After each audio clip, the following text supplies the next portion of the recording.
हर हर महादेव, जय भोलेनाथ। नमस्कार, मैं साधना पांडे मार्गदर्शन पे आपका स्वागत करती हूँ। दोस्तों, कल स्नान दान की पूर्णिमा तिथि है। पूर्णिमा तिथि अपने आप में ही पूर्ण होती है, परंतु इस पूर्णिमा को धनदायक पूर्णिमा मानी जाती है। यह पूर्णिमा दिव्य पूर्णिमा मानी जाती है। शास्त्र के अनुसार माने तो आज के दिन माँ लक्ष्मी का प्राकट्य हुआ था। उनका एक साधारण शब्दों में कहें तो उनका उद्गम यानी कि उनका जन्म हुआ था, इसलिए इस पूर्णिमा का अपना विशेष महत्व है।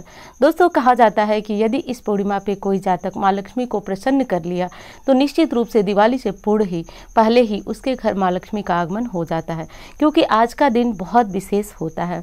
तो आज के दिन आपको कौन सा उपाय करना है और क्या चीज़ें करनी है जिससे माँ लक्ष्मी आपके घर में स्थायी रूप से अपना वास कर सके, गरीबी, कर्ज इत्यादि से आपको मुक्ति मिल सके। सबसे पहली बात तो ये बता दूं दोस्तों कि पूर्णिमा तिथि में कुछ न कुछ दान अवश्य करना चाहिए, जो कि मैं आपको हमेशा बताती रहती हूँ। तो पूर्णिमा तिथि में जो आपकी श्रद्धा हो, जो आपका सामर्थ्य हो, उसके अनुरूप आप कुछ न कुछ दान जरूर निकालें। जैसे कि सुबह ब्रह्म मुहूर्त में जगना है, स्नान इत्यादि से आपको निवृत्त हो जाना है। निवृत्त होकर के और आप चाहे तो ब्राह्मण के निमित्त या फिर ज़रूरतमंद के निमित्त कुछ न कुछ खाने पीने की सामग्री, कुछ पैसे इत्यादि निकाल सकते हैं।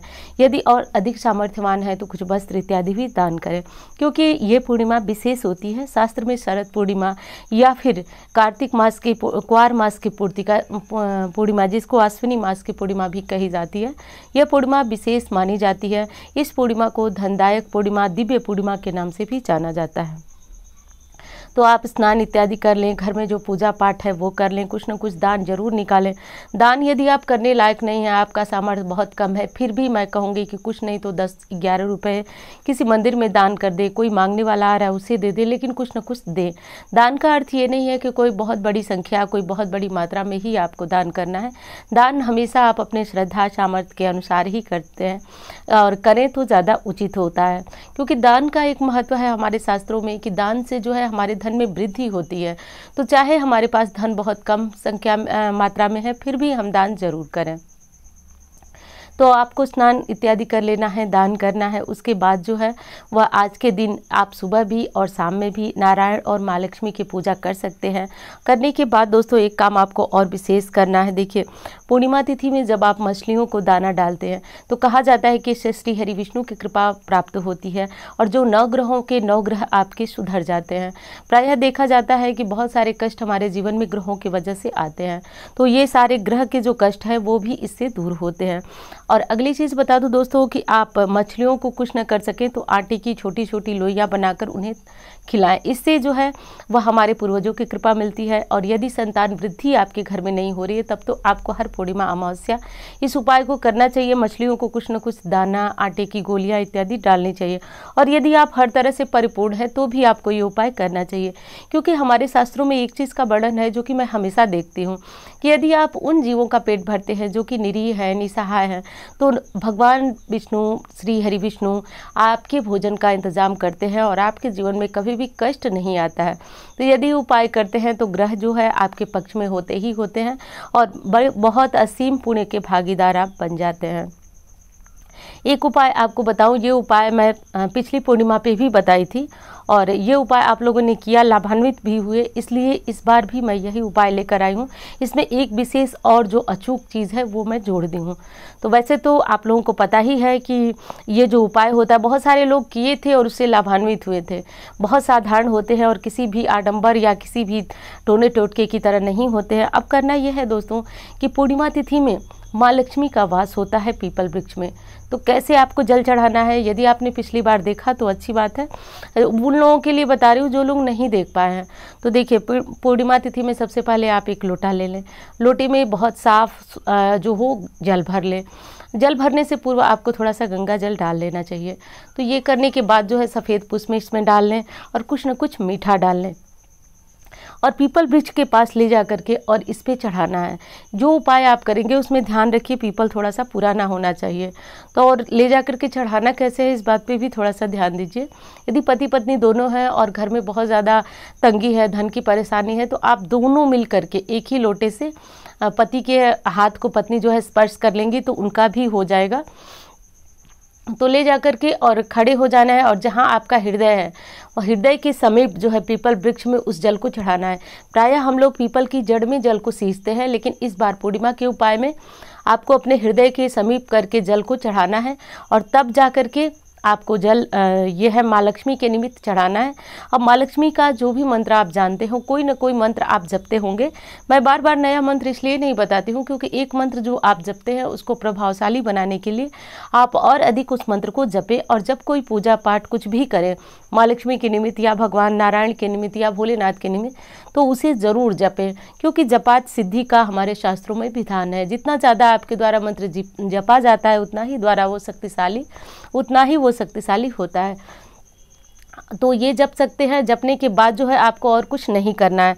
अब एक उपाय आपको और बताती हूँ जो कि आज के दिन ज़रूर करना है आपको, चाहे वो आप स्त्री हो, पुरुष हो, बच्ची हो, कोई भी हो, इस उपाय को आप बड़ी आराम से कर सकते हैं। देखिए, पीपल का पत्ता कोई नीचे गिरा हुआ आपको प्राप्त हो ही जाएगा, तोड़िएगा मत। और यदि नहीं प्राप्त होता है तो आप जो है शादी ब्याह में खाने के लिए जो प्लेट आती है वो प्लेट भी ले सकते हैं। वैसे पत्ते का जो दोना होता है वो ज़्यादा श्रेष्ठ माना जाता है, तो वो ज़रूर आपको मिले बाज़ार में तो ज़रूर ले लें। और ये उपाय आपको कब करना है ये आप जान लीजिए। ये उपाय आपको सुबह 9:30 से 11 के बीच जो है कर लेना है। वैसे 10:30 तक आप कर लेते हैं तो ज़्यादा श्रेष्ठ होता है। ये जो दोनों उपाय मैं बता रही हूँ।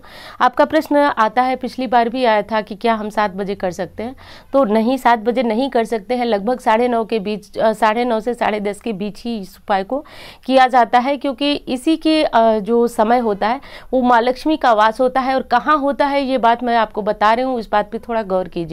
आप जहां खड़े हो, पीपल वृक्ष के सामने जाकर खड़े हों और आपका सीना यानी कि हृदय के समीप करके ही आपको जल चढ़ाना है, जड़ में बिल्कुल नहीं चढ़ाना है। ये काम करें। और जो पीपल का पत्ता आपको गिरा हुआ मिले, नहीं तो बाजार से जो दोना हो वो खरीद लाए, उसको साफ अच्छी तरह से धो ले। धोने के बाद जो है 5 प्रकार की मिठाई पीपल के नीचे रखकर चढ़ानी है। अब मिठाई आप सफ़ेद रखें तो ज़्यादा श्रेष्ठ है, लेकिन पिछली बार कुछ लोग कहे थे कि 5 प्रकार की मिठाई नहीं खरीद पाएंगे। तो देखिए, मैं बता रही हूँ, आप सबसे पहले तो चीनी ले लें, वो सफ़ेद होती है। मिश्री ले लें। और यदि आपको मिठाई खरीदने में दिक्कत हो रही है तो ऐसी छोटी छोटी मिठाइयाँ जो कि बाज़ार में आराम से मिल जाती हैं, तो ऐसी 5 प्रकार की खरीद लें। और यदि आपको कुछ नहीं मिल पाता है तो आप गुड़ ही चढ़ाएं, उस जो दोना मैंने बताया उस पर रख के और चढ़ाएं। ये बहुत श्रेष्ठ उपाय है माँ लक्ष्मी के आगमन के लिए। अब 5 तरह की मिठाइयाँ आपने चढ़ा दी, पीपल वृक्ष को प्रणाम करें, माँ लक्ष्मी को प्रणाम करें। और इस भाव से आपको घर आना है अपने, कि जैसे आप माँ लक्ष्मी को अपने साथ लेकर आ रहे हैं। तो माँ लक्ष्मी से पहले तो अनुनय विनय करना है। माँ लक्ष्मी मेरे घर चलिए, मेरे दुकान में चलिए, जो भी चीज़ आपकी है, जहाँ आप चाहते हैं कि बरकत हो वहाँ पे, और बोलते हुए आपको जो है घर आ जाना है। लेकिन इससे पूर्व आपको एक काम करना है कि मंदिर जो भी है, मंदिर के आसपास यदि आप पूजा कर रहे हैं तो सबसे पहले वहाँ पूजा पाठ कर लें, फिर अंत में ये उपाय करें।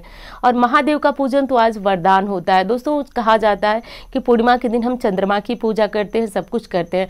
तो चंद्रमा जैसा कि भोलेनाथ के मस्तक में ही होते हैं, तो आज के दिन उन्हें अभिषेक करना आप ना भूलें, चाहे किसी भी स्थिति में हो। आज के दिन 1 लोटा जल किसी शिवालय में या फिर अपने घर के शिवलिंग पे ही चढ़ाएं, लेकिन ज़रूर चढ़ाएं। 5 बेलपत्र और 1 जल चढ़ाने से जीवन में आ रही रुकावटें दूर होती हैं।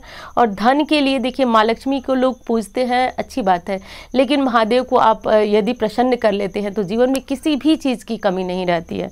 तो मैं बात कर रही थी कि जब आप ये जल चढ़ा लें पीपल वृक्ष में, तो उसके बाद जो है आपको क्या करना है कि सीधे घर आना है। रास्ते में आपको कोई सामान या फिर किसी चीज़ के लिए रुकना बिल्कुल नहीं है, सीधे घर आना है। घर के मंदिर में जाना है, एक घी का दीपक या फिर तिल के तेल का, जो आपके पास उपलब्ध हो, वो दीपक जला लें। जलाने के बाद आपको लाल आसन लेकर, लाल वस्त्र पहन करके और उत्तरमुखी होकर बैठ जाना है। माँ लक्ष्मी की कोई साधना यदि आप उत्तरमुखी करते हैं तो अधिक श्रेष्ठ माना जाता है। बैठ करके और माँ लक्ष्मी का जो भी मंत्र आप जपते हो, जो भी का मतलब कि जो आप सामान्य रोज जपते हो वो भी जप सकते हैं।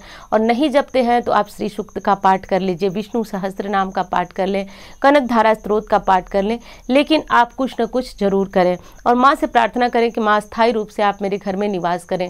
दोस्तों, ये उपाय चमत्कारी रूप से जीवन को बदल देता है। और ये पूर्णिमा जिस पे माँ लक्ष्मी का प्राकट्य हुआ था, इस पूर्णिमा पे तो एकदम तकदीर बदलने वाला ये उपाय है, तो इसे अवश्य करें। इसलिए मैं कोई अन्य उपाय जो है नहीं दोहराई हूँ, आपके लिए यही उपाय लेकर आई हूँ। और दोस्तों, यदि वीडियो अच्छी लगे तो आप लाइक ज़रूर करें, चैनल को सब्सक्राइब करें। उम्मीद करती हूँ जानकारी आपको पसंद आएगी। धन्यवाद।